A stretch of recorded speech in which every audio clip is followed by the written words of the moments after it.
Recently I did a review of my Samsung Galaxy S5 running Android 6.0, which is the latest version of Android available to it at that time.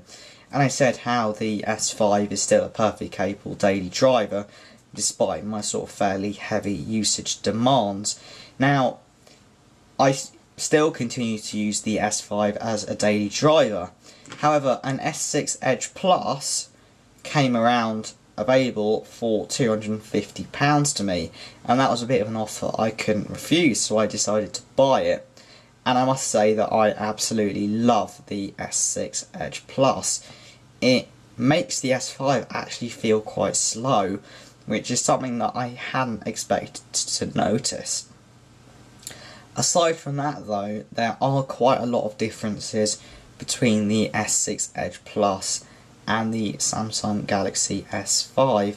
I also have and use an LG G4, which is sort of in between spec-wise the S6 Edge Plus and the S5.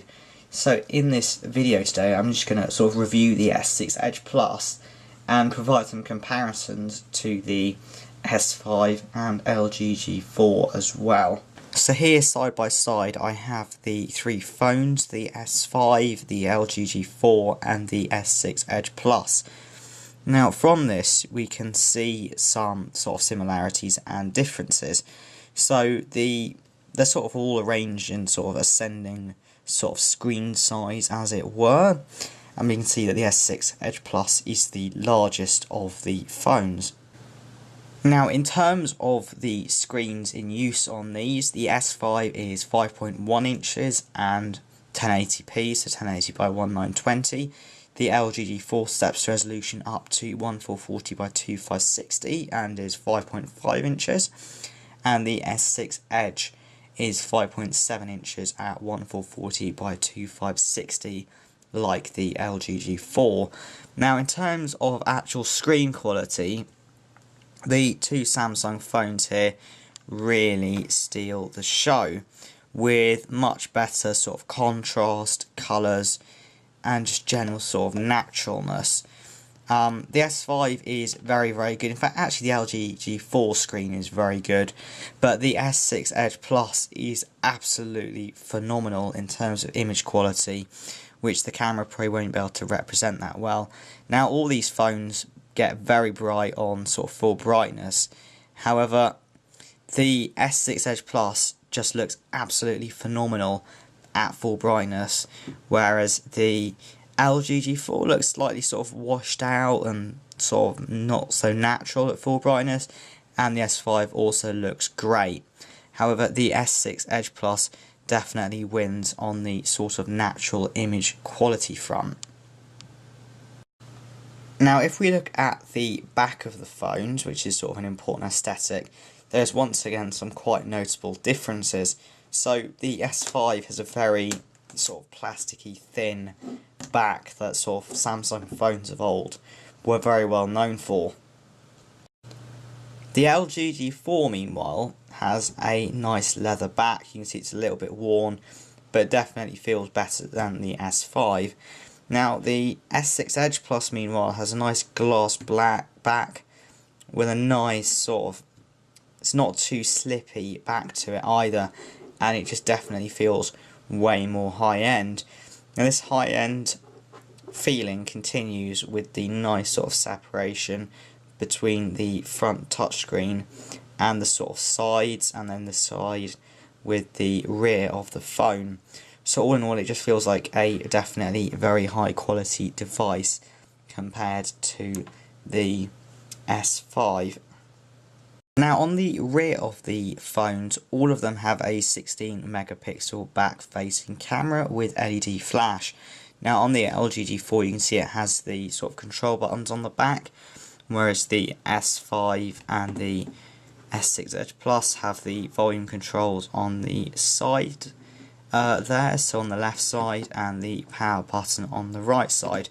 Now in terms of just going to the front again, you can see that the S5 and the S6 Edge Plus both have fingerprint readers, and also the S5 and the LG G4 both have back-facing speakers, whereas the S5 has a quite loud sort of underneath bass-facing speaker. Now all these phones also have a headphone jack as well. Just as the screen sizes of these phones nice and sort of gradually and consistently increase, so do the phone specifications. So the S5 has a quad-core CPU and 2 GB of RAM. The LG G4 has a 6-core CPU and 3 GB of RAM, and the S6 Edge Plus has an 8-core CPU and 4 GB of RAM. Now, also in terms of storage in these devices, which will vary by your model, but in terms of mine, they go 16 gig, 32 GB, and then 64 GB on the S6 Edge Plus. So there is definitely a very nice increase in specification amongst these phones. But what does that sort of actually mean in terms of real-world use? Now, next to the S6 Edge Plus, the S5 does feel sort of noticeably slow in some ways, although actually on its own the S5 is absolutely fine in my opinion, but certainly in terms of like loading websites and stuff and general browsing, they are fairly similar. It's just when you begin to load lots of complex apps that the S6 Edge Plus does become noticeably quicker. Also in terms of like launching the camera app, the S6 Edge is quicker, and this is especially noticeable when a lot of apps are in use on the device. The S5 can take like 5 or 6 seconds to load the camera app, whereas the S6 Edge Plus is always pretty much instantaneous. Also the LG G4 is also quite quick as well, but you can see there is a little bit of a delay there between when it loaded the sort of basic view and when it loaded all the side-on features. Now in terms of actual camera performance themselves, all these phones do perform quite well. So if I just take a random object, so this is a sort of tuner box, and just sort of load the relevant camera app. So this is the S6 Edge Plus, and it loads the camera app quickly. It focuses quickly. You can change the exposure very easily with this dial here, and there are a load of options on the side there, and it all works very well. And despite it being very dark in my room at the moment, the image this can take is very good. So if I just check that one out there, see it loads the preview very quickly, and if I zoom in, there is very little noise there, which considering how dark it is in here at the moment is very impressive. If I just close the camera app and start it again, we can see it's almost instantly ready. So now if I just get the S5 out, the camera app on this does take noticeably longer to appear, and it is sort of much more sort of laggy in use, with menus taking rather a bit longer to appear. Also, if I choose to move the sort of focus point places, I can't sort of change the exposure right there and then. However, it does focus quite quickly, albeit maybe not quite as fast as the S6 Edge Plus. It is still quite good. If I just now take a picture, and we can see this goes into sort of steady shots or long exposure mode to try and get a steady picture, whereas the S6 Edge Plus could just do it sort of instantaneously. And if I just press this button here to load the preview, we can see that the live image sort of stops for a moment, and then it gradually loads the image I've just taken.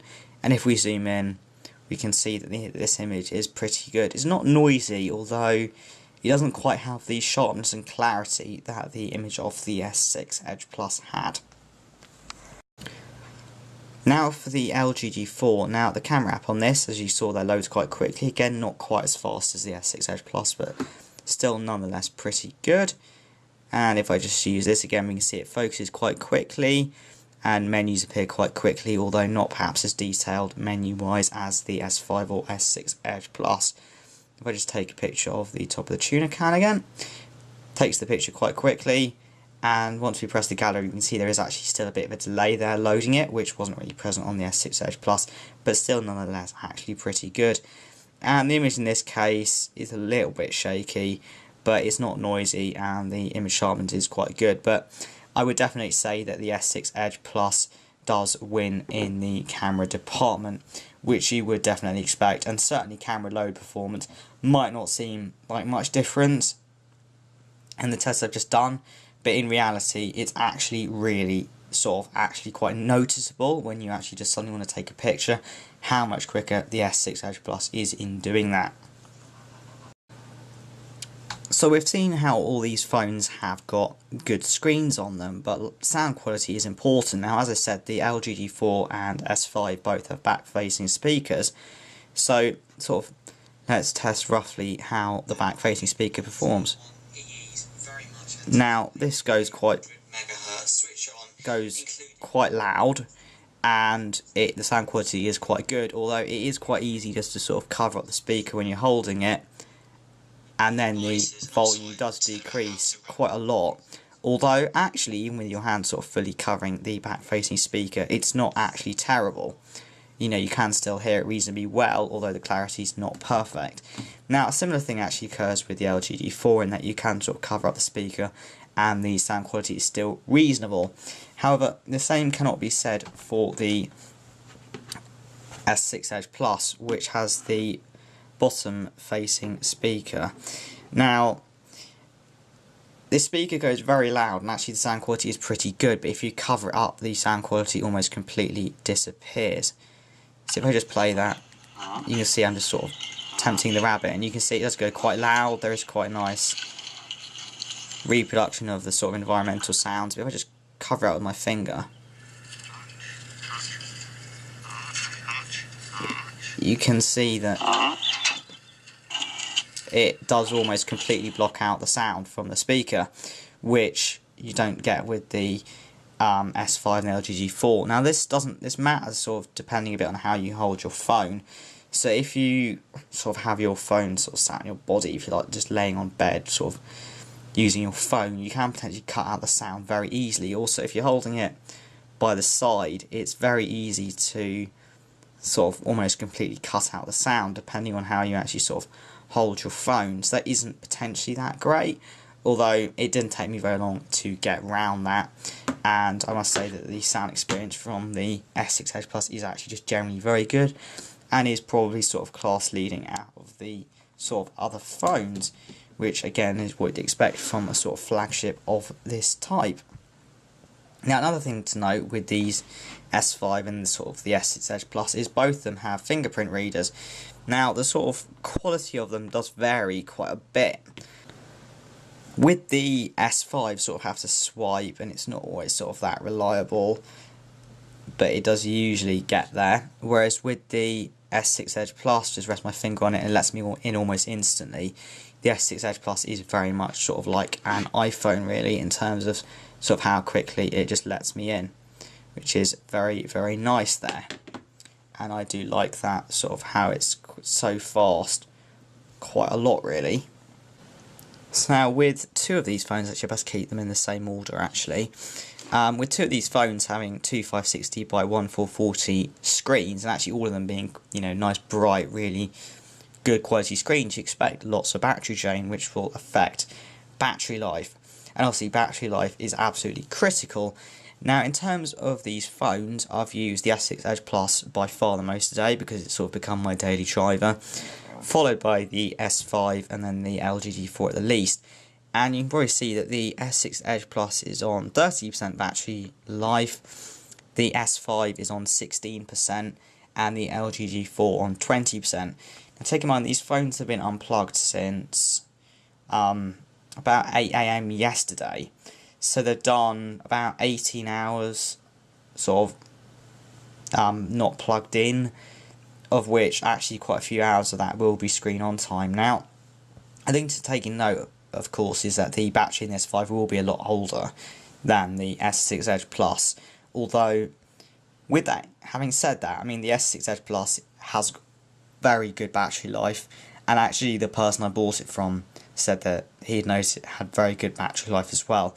So I've absolutely no complaints there, and actually I've been surprised how much sort of screen on time I can have with it, because certainly the LG G4 with a lot of screen on time, the battery life does sort of slightly go down the pan a little bit, and that's why I have a spare battery and charger for the LG G4.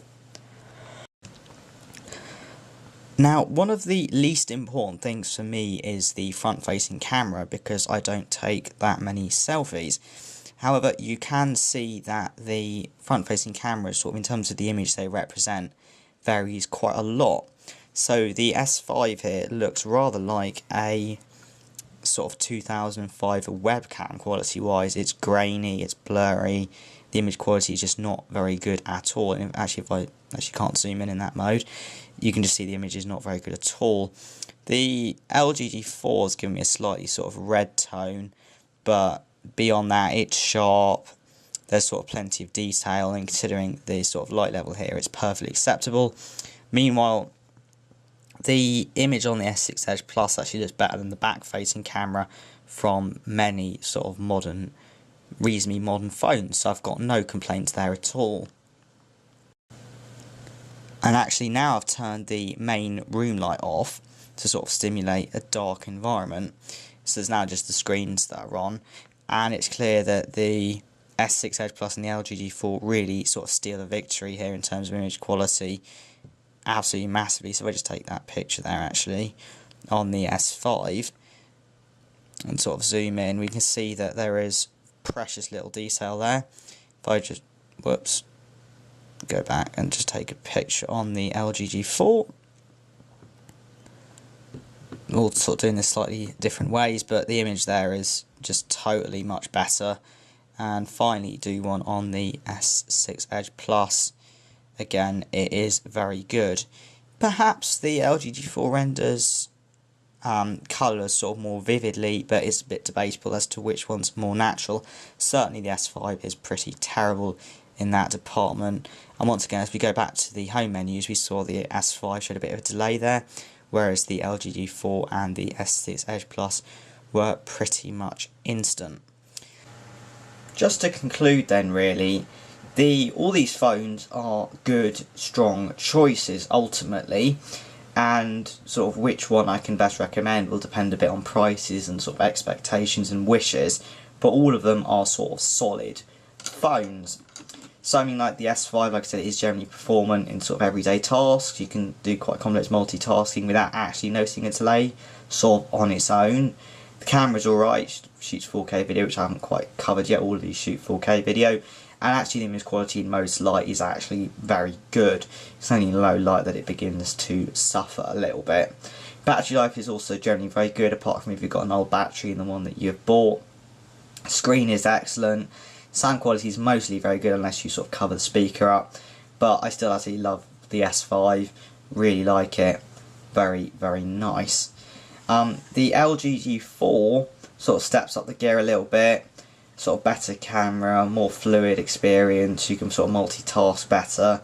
Battery life isn't the best, and the screen is a little bit sort of below the S5, although generally very good. Although also the LG G4 does add Cat6 networking capability on LTE, whereas the S5 is only Cat4. So that basically means you can have higher 4G speeds, although you do also lose the fingerprint reader if you go with the LG G4. Now, the S6 Edge Plus is sort of the best of all the world, really. You have the amazing screen, great battery life, great sound quality unless you cover the sort of bottom of the speaker. The screen, like it's just amazing. It's just absolutely amazing. Great fingerprint reader as well. And the S6 Edge Plus is also Cat9. So it supports triple carrier aggregation for speeds up to around about 450 megabits per second, whereas, like I said, the LG G4 is Cat6 up to about 300 megabits per second, and the S5 is Cat4 up to about 150 megabits per second. And this does actually make a difference in real world use.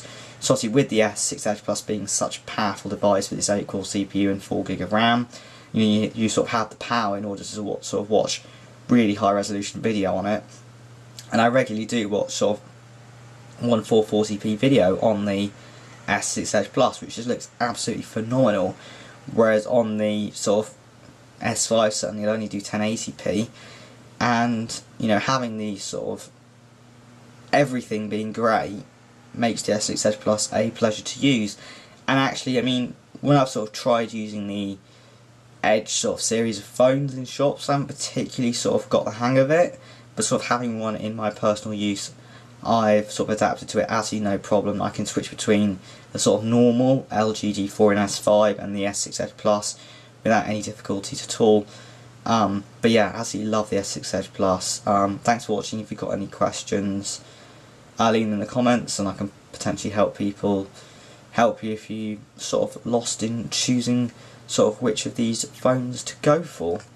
Thanks again. Now I apologise if my voice has been a bit strange in this video, but it's because I've sort of at the sort of end stage of a cold sort of flu now, which is why I haven't produced a video in rather a while, so I apologise for that.